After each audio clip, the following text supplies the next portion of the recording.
Simba, എത്ര തവണ നിന്നോട് പറഞ്ഞിട്ടുണ്ട് എന്റെ സോക്സ് എടുത്ത് കളിക്കരുതെന്ന്? എത്ര പറഞ്ഞാലും നീ എന്താ അനുസരിക്കാത്ത? ഓ വന്നു ശല്യം. മൈൻഡ് ചെയ്യാതിരിക്കാം, പോയിക്കോളും. താ ഇവിടെ എന്റെ സോക്സ്. എത്ര പറഞ്ഞാലും നീ കേക്കില്ല. അടിച്ചു നിന്നെ ഞാൻ അടി. നീ എത്ര അടി കിട്ടിയാലും പഠിക്കില്ല അല്ലേ? എന്താ ഇപ്പൊ ചെയ്തേ?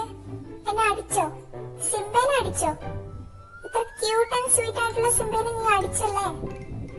ഇത് ഞാൻ ഒരിക്കലും ക്ഷമിക്കില്ല. ഇനി ഒരു നിമിഷം പോലും ഞാൻ ഈ വീട്ടിൽ നിൽക്കില്ല. ഇപ്പൊ പോവും ഞാൻ ഇവിടുന്ന്.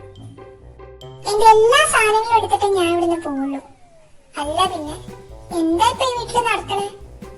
എന്റെ ഒരു ടോയ് പോലും ഞാൻ ഇവിടെ ബാക്കി വെക്കില്ല. ആദ്യം ഡ്രൈവറെ വിളിക്കട്ടെ. ഇനി ഈ വീട്ടിലേക്ക് ഞാൻ തിരിച്ചു വരില്ല ഒരിക്കലും. മടുത്തു എനിക്ക് മനുഷ്യന്മാരുടെ ഓരോ സ്വഭാവം. പറയണ എല്ലാം ചെയ്യണം, എന്തെങ്കിലുമൊക്കെ തിന്നാൻ തരുകയും ചെയ്യും. മടുത്തു, ഇനി വരില്ല ഞാൻ ഈ വീട്ടിലേക്ക് ഒരിക്കലും. തുറന്നതാ ഇത്, എനിക്ക് പോണം. തുറന്നു തരാൻ. സിംബ, സിംബയ്ക്ക് ഈ ട്രീറ്റ്സ് വേണ്ടല്ലോ. ട്രീറ്റ്സ്? ഓ മൈ ഗോഡ്, വരുന്നു. എനിക്ക് വേണം. ഞാൻ വെറുതെ പറ്റിക്കാൻ പറഞ്ഞല്ലേ പോകുന്നൊക്കെ. അപ്പൊ നീ ഗുഡ് ബോയ് ആയിട്ട് ഇരിക്കുവോ എപ്പോഴും?